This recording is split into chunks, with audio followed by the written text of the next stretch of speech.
Ladies and gentlemen, welcome back. This is Brendan Lee with Consciousness and Skill Worldwide, founded by Peter Ralston. Hey, you're back. Next question. This comes from Devin. What does honesty have to do with the truth?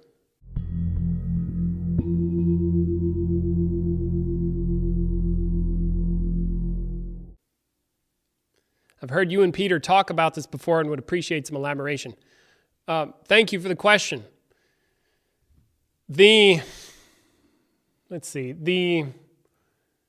So now I can imagine that people hearing this type of question are going to wonder, they're going to be like, well, duh, or, oh, that seems so simple, and perhaps poo-poo the question. Now that is that's a possibility. And so a couple things come up for me about that. One, it's kind of like asking it's kind of like this.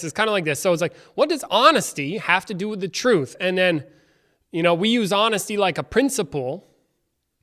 It's a powerful principle that is aligned with the truth. And why is it aligned with the truth? Because it is. It's kind of like, why does gravity have something to do with things falling down? Because that's what it does. That's what it is.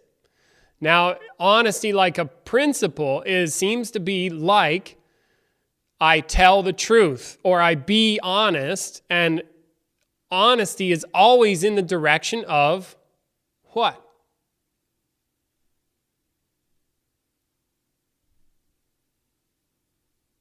What is it? What's it for? Does it serve lying? No, it serves the truth, whatever the truth is. That's what honesty is.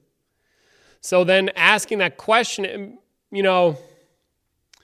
some elaboration. I don't know exactly what kind of elaboration I can give you other than what I've just given you. It's like, pay attention. And I wanted to immediately go to a place of like, think, Ward, think about it.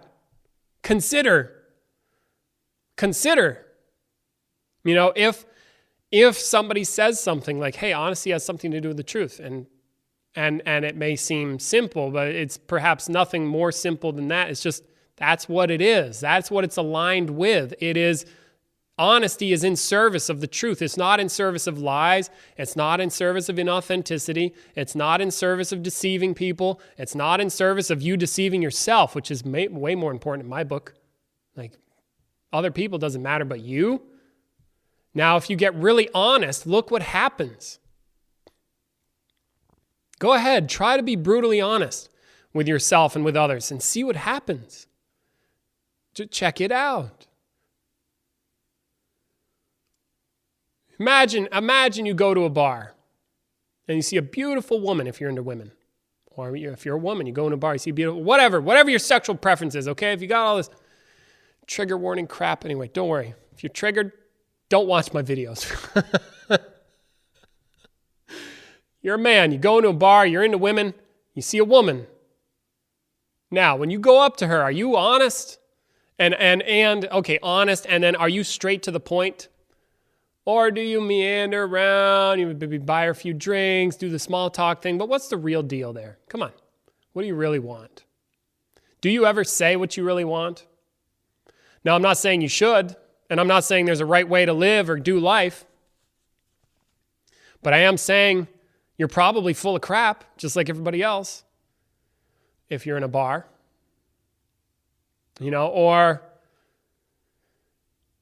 you go to your boss at work and you want a raise, but you don't ask directly for the raise. You really want the money. You see, do you be honest about that? I don't know. You see, but look what happens if you are honest, say, with others. That would be holy smokes. Could you imagine that? Honest and then direct to the point. That would be something. In your intimate relationships, in work, with your friends, with your parents, with yourself. Imagine that. So then, my invitation here. So I answered your question at the beginning, and it was a very small answer. And I feel like the invitation, the powerful invitation I can give you, the listener, is it's the, what I would do with apprentices, like, hey, think, Wart, think, hey, come on, figure it out. You figure it out. Take a look, like ferociously take a look and be honest about it. Oh, there it is again. Be honest about what you discover. And then discover something about honesty that is deeper than whatever anybody's had before. And then you'll know for yourself, like, what that's about. And, okay, so there's that. Like, come on, do it.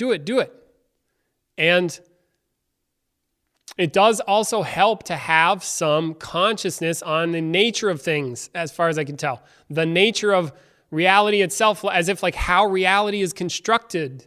That would be also very useful in this endeavor, because then you would perhaps, let's just say it. Say I'm telling a story and inviting you to consider something, and who knows what's true? Who knows what's true? Why do I say who knows what's true? Because I want you to do it.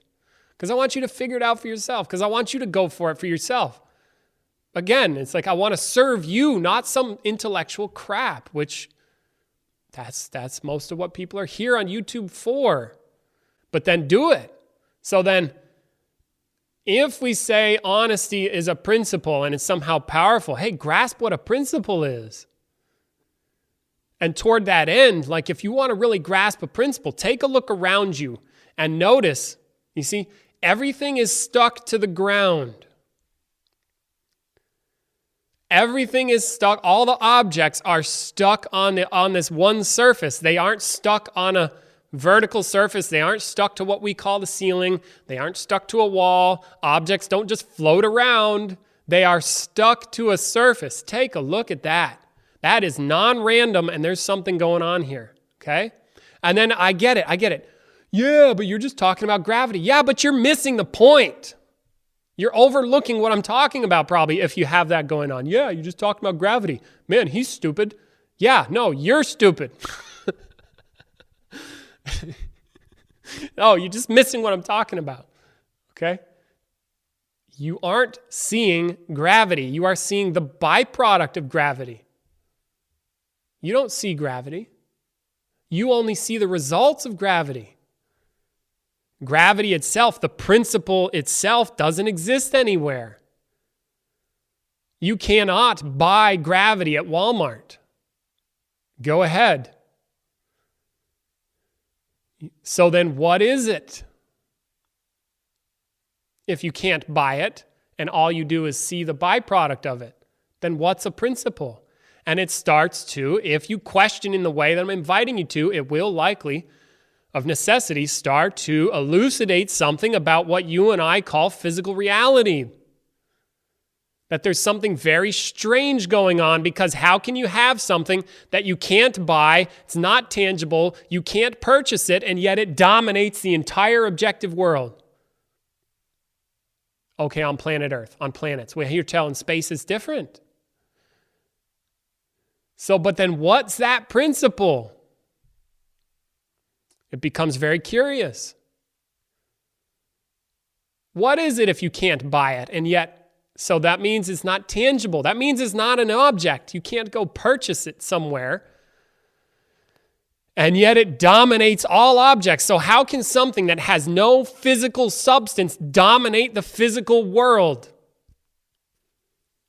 This is not making any sense to me. I don't get it. So then in so questioning, it starts to, again, I'm repeating myself, it starts to reveal something about reality itself. That maybe there's more going on here than what you and I consider to be reality. See, that's okay, so that's about the principle of gravity. Now consider honesty. You only get to see the principle when it shows up. You cannot see the principle as, as Peter would read an ancient sword master. Well, okay, maybe not very ancient. Fairly recently, actually, Shozen Shisai. He wrote a book called The Sword of No Sword. He talks about principles. He says the principle is without form. The principle has no form. Inherently, there is formless. And yet the only way you can recognize it is when something takes shape, like gravity takes shape. Or, how do you recognize honesty? Well, when I'm being honest, you recognize the principle, but the principle itself doesn't exist. You can't go by honesty, you see. But you can align with honesty or not. You can align with principles like gravity. You can align with gravity, or you can violate the principle of gravity and you will lack power physically.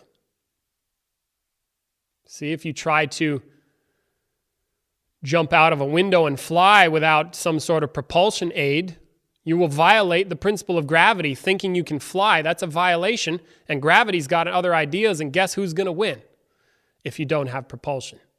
See, the principle dominates. And then these are principles that govern objective reality, but then there's other principles that govern other aspects, like honesty, for example. It's something else. And yet it doesn't exist, and yet it dominates. If you align with it, it will change how you experience yourself and perceive reality. Because principles have a nature like that. They create or allow for the creation of reality to show up a certain way. And yet they have no form. That blows my mind. How could that even possible? So then with this, bringing it back, keep considering, keep wondering about these things, because for me, it is way more fascinating than what I first thought. I used to hold consciousness work as like something else, or I was way into martial arts, and so I was into the body and the movement and the fighting aspect, or the training aspect, you could say. And this consciousness work took a back seat, but the more I became conscious, the more I started to go, oh, this is really fascinating. And then how do you access becoming conscious? Well, if becoming conscious is about what's true,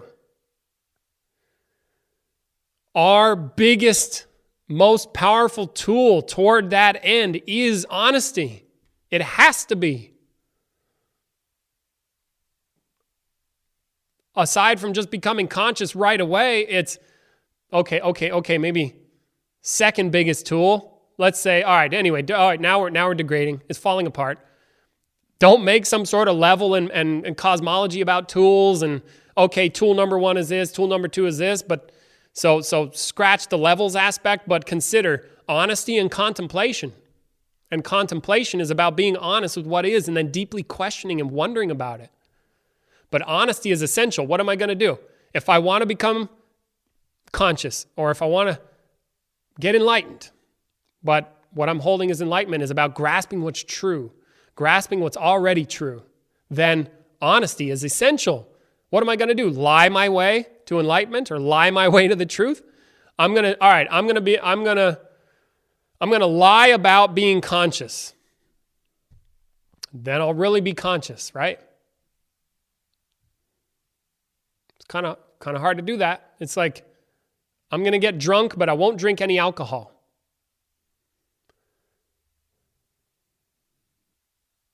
I'm going to make money without the money part. Whatever, enter your metaphor here.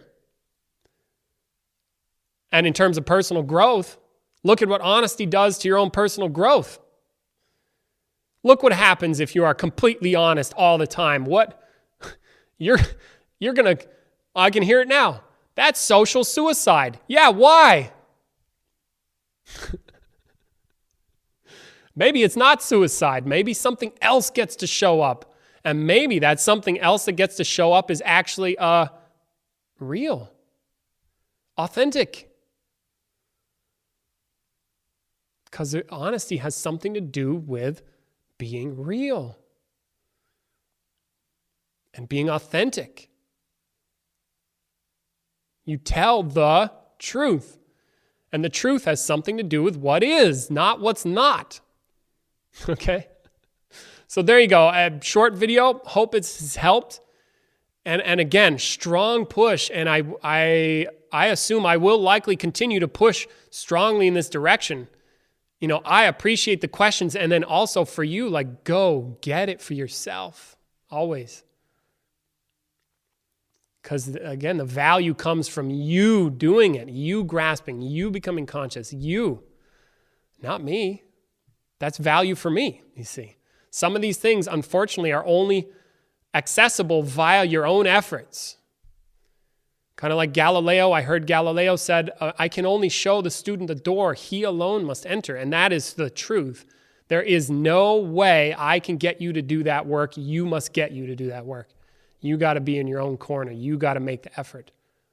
And it doesn't have to take any time. You can grasp it now. And yet, some things do take time. So I hope that's helped. Thank you very much for listening. This is Brendan Lee with Consciousness and Skill Worldwide, founded by Peter Ralston. If you want to get serious, check the links in the description. Come do a workshop. Check out my courses. Check out Peter Ralston's courses. Get conscious. And maybe I'll see you here at a workshop. Thank you very much. Take care. Bye.